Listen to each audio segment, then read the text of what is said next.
I'm going to be speaking on some stuff that we covered at the Leaders' Weekend back a few months ago. There's two main topics that I want to cover. The first is possessing without dispossessing. So that's taking the principle of God's calling us to have influence in places. He's calling us to take lands, but not necessarily get rid of what's there. I think it's Hugh Osgood was talking to us about this. He gave us the verse, Genesis 13:14. We could just quickly get that up.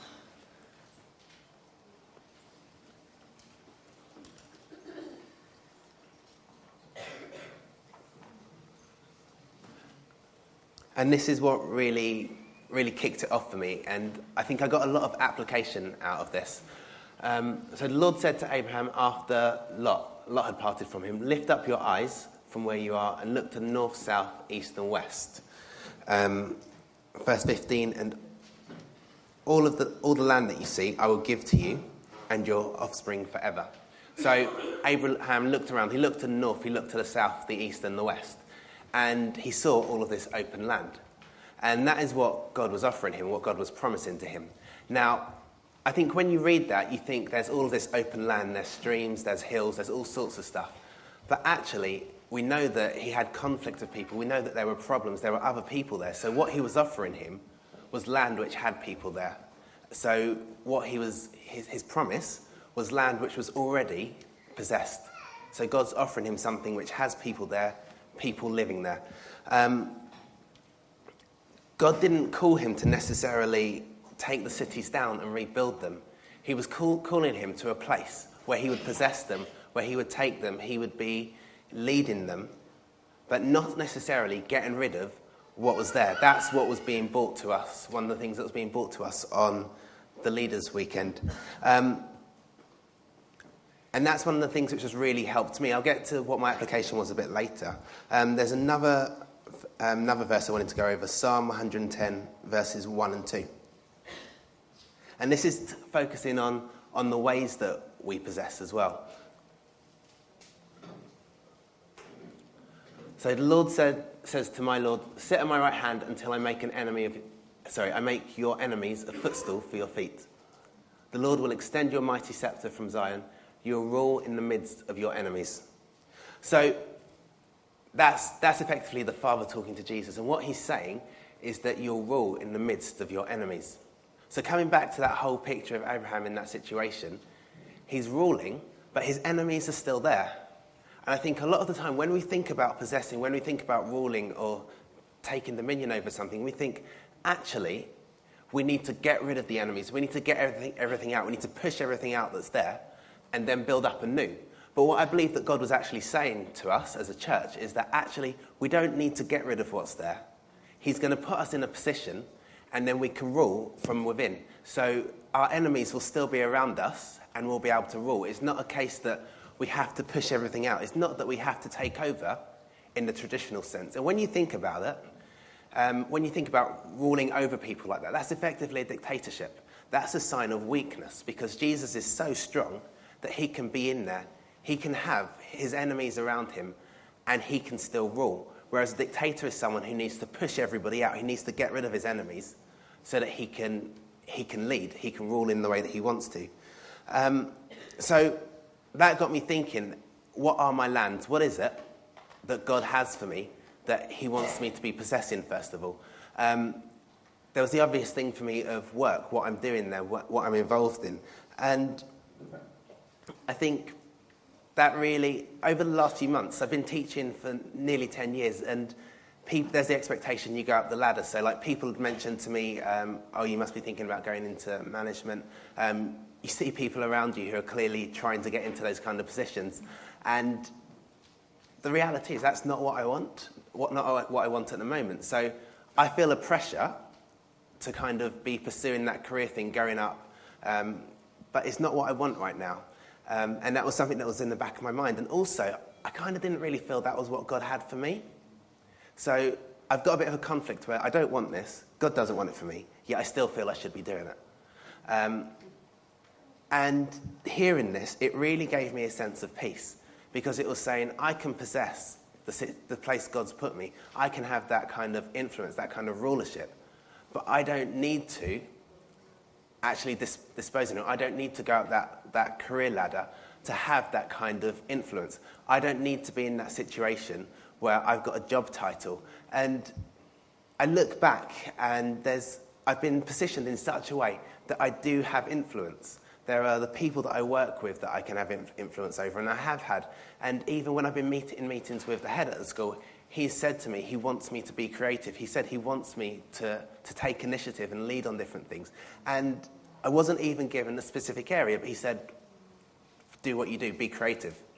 And I think that's what it is. I'm in a place where I'm possessing the land, but I'm not dispossessing. I'm not trying to get to someone's job. I'm not trying to get into a place where I can lead over something. But actually, God has put me in that position. And that's quite freeing. That allows me to just enjoy being where I am. It means that I don't have to look at people and compare myself to them. And it's still something that I struggle with, but it's something that God's really, really shown to me that has given me a bit of a wake-up call.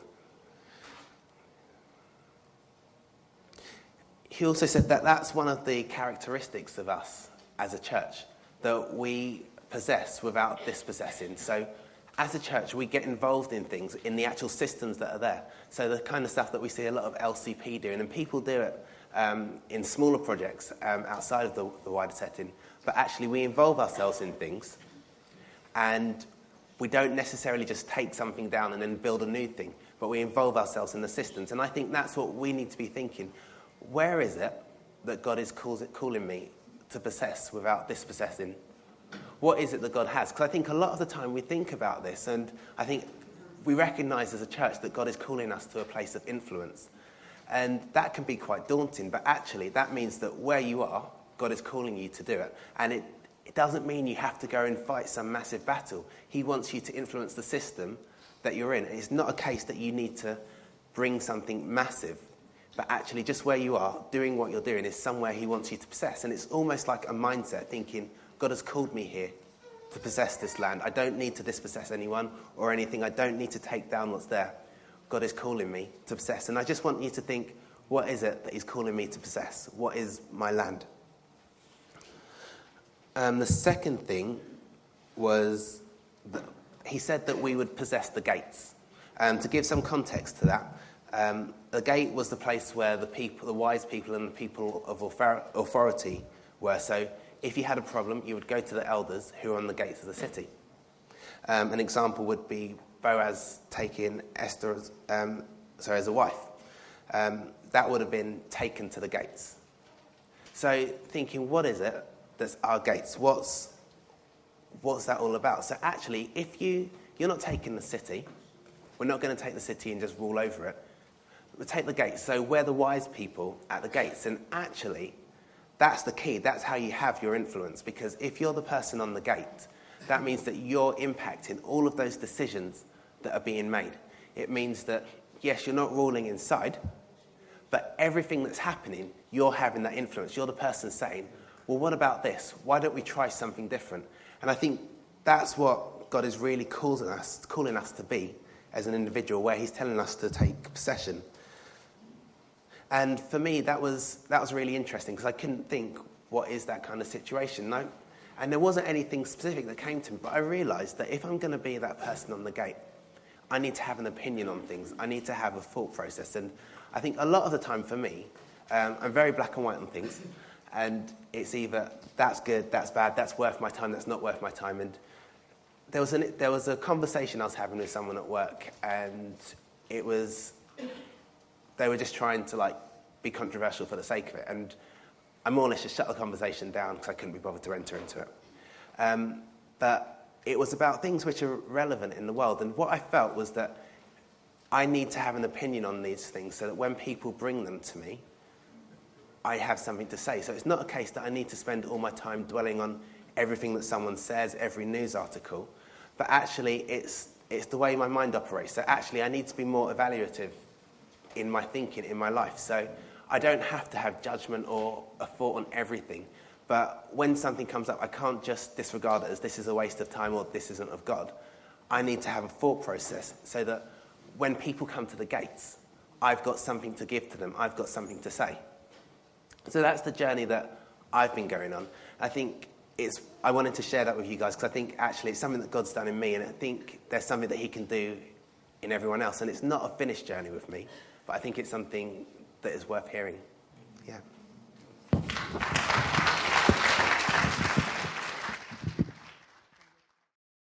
Okay, 15 minutes on the thing that God's... I love to just do this because I see people doing it. 15 minutes on the thing that God's challenging me particularly about at the moment, recapping all that God has said to us over the last month at the same time, and what Richard has just shared with us now. Because sometimes it's really easy to skip over the things that God's speaking to us about. And you kind of think, oh, yeah, good, that was last week's, yep, that was last week's, yep, that's good. But there are times when we really need to stop and chew over what God is saying, because it's not, a bit like Rob was just saying there, God sees it all before. And he doesn't bring these words to people to share for something nice to do on a Sunday morning. He does it to build something into our lives, into our community. So we have to take time. So I won't test you to see if you know what God has been speaking about, but we'll carry on. Let me start. And I want you to think as well in terms of what Richard was just saying there, and we can add that to that. So partnering with God. Jeremy spoke to us a few weeks ago, and somebody mentioned it this morning, that thing of walking with God, being involved in his purposes, particularly through prayer, and seeing his answers and seeing our involvement in it. God's interventions, we've heard that a lot this morning. Just think of these testimonies where God has intervened in our lives or intervened into others' lives through us. God, it's just incredible. If you just stop and think what we've heard this morning, it is just mind-blowing. The power of God and the love of God and his incredible reality. Hans took 2 weeks. I guess say 15 minutes. Richard, 15 minutes. Hans, 2 weeks. But that's okay. We all have different amounts of words to use. No. The good soil, Hans took a couple of weeks over that. That reality of what God wants us to be. He wants our spirits to be that good soil. And the boulders can come in and the thorns can come in that actually chokes the things that he wants to do in our lives. So that's the things God's been speaking to us about, remembering what Richard was saying this morning about the dispossessing. These things have brought encouragement, provocation, challenge, and conviction. Well, they might have done. But if we're willing to listen and to chew and to consider what God is saying, that is what will happen. If we choose to say, yep, that was good, what's for dinner? It won't really. And we don't get developed in all the things God has for us. And it's interesting, some of the folk that have shared this morning and the way God's used them, they are doing that. They are taking that time. So today it is connected. I want to talk about how these things connect and what the challenge has been to me recently. Oh, I've just turned it off. That's it? No. Right. Oh. Loving one another by practicing hospitality. I promise you there is a link and you will see it at the end. But let me just come back to the loving one another bit. I don't find it easy to chew things through on my own. I like to talk. I like to talk to other people. I like to grapple and chew and work through with people.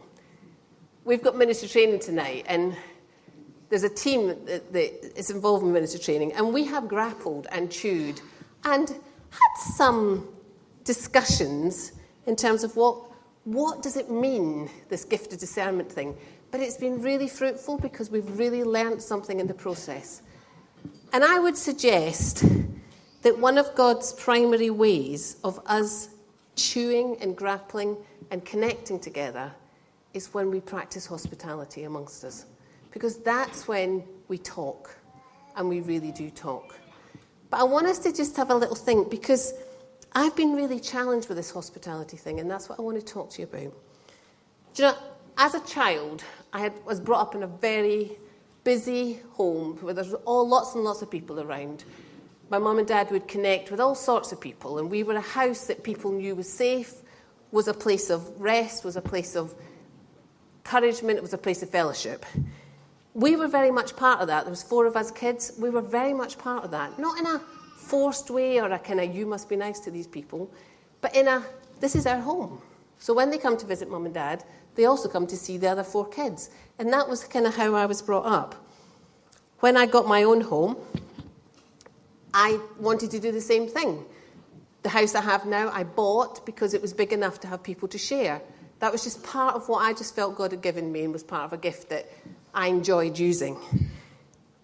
But it was really interesting. And when God's speaking to me about something, he gives me different things that makes me think.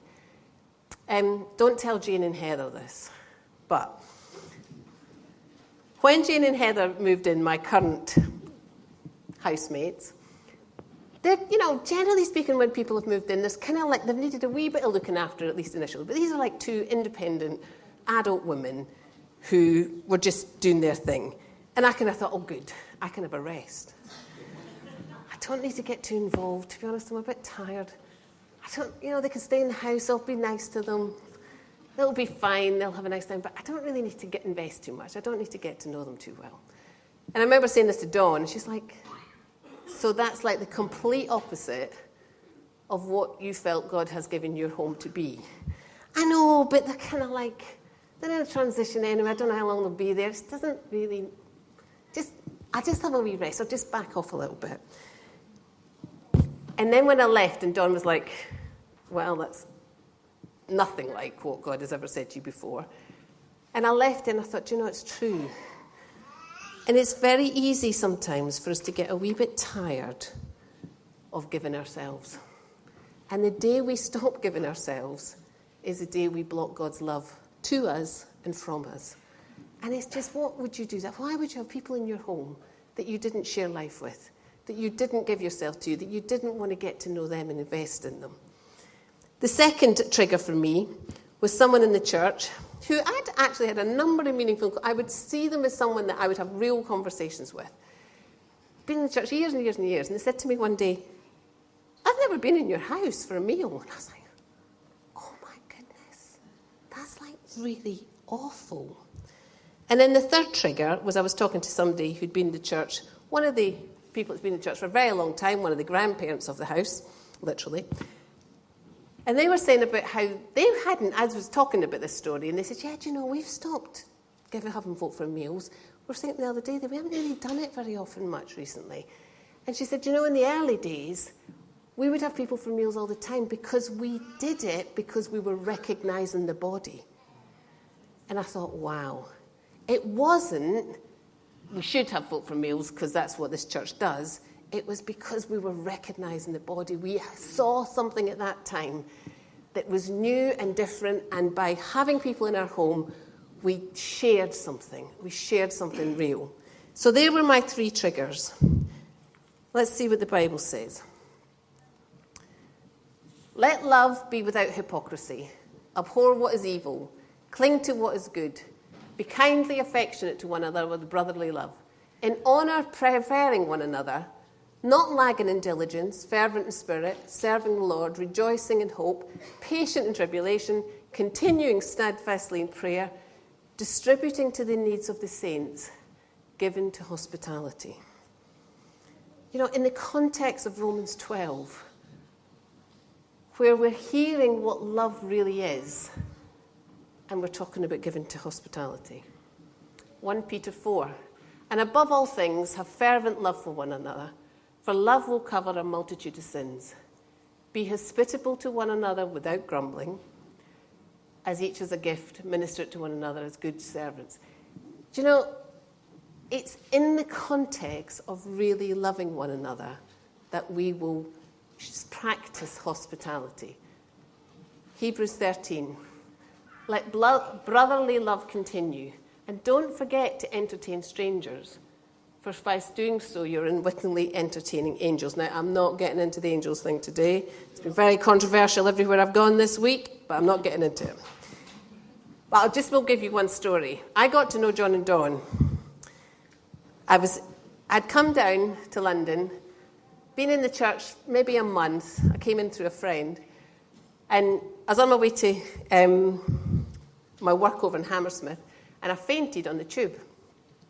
When I faint very dramatically. Somebody got me off the tube, I'm on the platform thing, and then I'm violently sick, because that's what happens after I faint. I faint from time to time, kind of attention-seeking thing. Anyway, I am now covered in sick. These people think my name is Jean King, because it all got very complicated. The ambulance takes me to the hospital. I've been in London a month. I know one person who has just moved to Scotland. I knew some other people, but I didn't know them very well, and I was living in this house. I'm in hospital thinking, I don't know how to get home. I don't even know where I am. And it was before the days of mobile phones, young people. I don't know if you can imagine that. For some reason, I had John and Dawn's number. I don't know why I had their number. Anyway, I asked the hospital if I can make a phone call, and I phoned, and John answers the phone, and I say, my name's Avril. I'm a friend of Rosie's. I think they knew Rosie really well. I'm in hospital, and I need to get home, and I don't know how to get home, and I'm really quite ill still, and I can't get home. I don't know what to do. He said, right. Get in a taxi. I don't have any money. No, get in a taxi and we'll pay for it at this end. So got a taxi. Was very cold by the time the taxi, because the man left his windows open, because this was a pretty disgusting human being in front of you. I'm like, ugh. And I could understand why he'd left the windows open, because it was stinking. Anyway, arrive on Dawn's doorstep, who'd only heard about a second before that I was coming. And she looks at me and says, hello. Let me run a bath. Now, I don't know if that's entertaining strangers. I was a stranger to them. But the sense of love that I felt that day as she ran the bath for me and found me clothes of hers, she could have said, let me take you home now. But actually, she didn't. And there's something about the power and the love that expresses that is very significant, although to this day, John still moans that I didn't ever pay the taxi fare back. So what is hospitality? It's true. What is hospitality? Do you know, it is about our homes. I got Sylvia to do some study for me in terms of what hospitality means, and she kind of came back saying, no, it does seem to be around homes, around meals, and around accommodation. It's not just connecting with people. So there's something about our homes. And that makes sense to me. Because if it's about reality, if it's about sharing God in your home, that's yourself. That's your place. A significant thing. And can I just say on that, it doesn't say go to the hub for lunch and have a nice lunch there with people. That is hospitality, but it's the starting point. The teas and coffees, absolutely brilliant and really critical, but it's the starting point. If we ever think teas and coffees is the end point, we've missed what we're doing. But it's it was good we did it today, because it's a really important part of our hospitality as a community. Outside our own family. Do you know, I think most people in the world have, their friends round and their family round. No, we're talking about people who are not familiar. It might be the people we connect with and that come into us as newcomers. Look around you. Who don't you know? Whose responsibility is it to get to know people? Our responsibility. When was the last time you looked around you and said, who could I invite round for lunch? Be alert to what God's saying, and I'll come back to that. I think this is the most important one. You know, when I have someone to my home, I say that they matter. There's a significance. There's a value to them. I want to spend time with them. If somebody does that to me, it means something. It connects and it's real. So express significance and value. It's about recognising the body that we talked about earlier. And it's allowing people into our space. And I've talked about that already. Can I just say on this one, it's a two-way process. Do you know, it's one thing to be invited somewhere, but there's sometimes we think, I don't want to go. And actually, that too is not an option. The whole thing of allowing people into our space is allowing people into our lives. So if you don't ever accept invitations, that's not okay.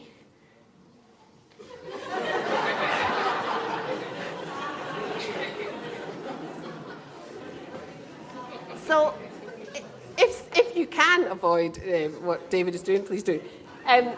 So it's really important to accept and offer invitations. He's not coming back. As you invest in people, as you connect with people, you will be blessed and you will receive something. Now, that's not the reason for doing it, but there's something that will happen. And many families will testify as they've got to know people, their children have got to know them, and as their children have got to know them, then they've got babysitters, they've got people that connect and people that love their children. And can I just say to the young people here, I'm not talking to the adults. One of the most significant things for me has been connecting with children. When I first connected with the Singletons, whilst Nathan used to say, I don't understand a word you're saying, Jamie and Daniel were very, very friendly and connected. But there's nothing, if I feel a bit awkward, there's nothing better than a child engaging with me. It's so much easier. So guys, you have a key part to play. When someone is in your home, they are your guest as well as your parents' guest. And don't get hung up in performance. I recently had some people for a meal. I served them raw chicken, firstly, which we then had to quickly cook because that's a bit dangerous. This was only last week. And secondly, when I got the ice cream out, it was frozen chicken that I had put away earlier. So the whole meal was, I said I'd actually put a camera on the wall and I was going to show it this morning of how not to give hospitality. And it doesn't really matter, does it? Sometimes these things happen. Sometimes more often for others than others. It's not about that. It's about the connection. Do easy meals. If you come to my house on Sunday, you'll get one of two things. And I don't apologise for it because I want to spend time with you. I don't want to spend hours in the kitchen trying to do a deliciously fancy meal. It's okay what I'm doing, but so do easy meals. Invite people when it's best for you because otherwise you don't welcome them. And involve the children. And do you know the really most important thing is you're not doing it to tick a box. You never know you're going round to somebody's house where you know they've done it because they kind of feel obliged and you kind of know that it's time to go soon. You know, there's unspoken signals. That's not what I'm talking about. It's not the thing to do on a Sunday. It's an expression of love. So just to finish off, how am I going to link it back? I'll show you. Do you know, it does connect. Because by practicing hospitality, if you're at somebody's house this afternoon, you'll be talking about what Richard was saying. What gates is God giving me to possess? What does influence mean? And frankly, if you only spend the whole time talking about basketball, I would really challenge you that it's not okay. It's really not okay. There is more we should be talking about because that's how Richard probably started to process the stuff from the Leaders' Weekend because he talked to people about it. So when you're partnering God, do you know you can be asking him, even this morning, who should we be having round? Who should we be connecting with? Who should I invite myself round to? Who does God want to connect me to? God's interventions often come through us. Sometimes that might be to a stranger. It might be you get a call from Sally to say, do you know, I've got somebody that I think would be great for you to get to know. Could you maybe get engaged with them and get to know them? You don't know who that person is, but Sally's nudged you, and that always feels enough to me. How are we going to connect with people? How are we going to extend our borders and go beyond our own family and extend love? And God's interventions, you just might be the intervention for someone. And the good soil, do you know, my challenge would be, if you're willing to look beyond yourself, if you're willing to put yourself out and love and serve other people by caring for them, by inviting them into your home, by bringing them to be part of your family, you will find the soil becoming more and more fertile. You'll find some of the boulders being removed and the thorns being whipped out because your focus will be in the very thing that God has called us to in his greatest command, is to love him and love one another. So we're agents of change. And my challenge to you, as it has been to me, let's not forsake practice in hospitality, because in doing so, we will see one another. And there are strangers in this room to one another before we even have to start worrying about the strangers in the street. Ask God who he wants you to connect with. Done.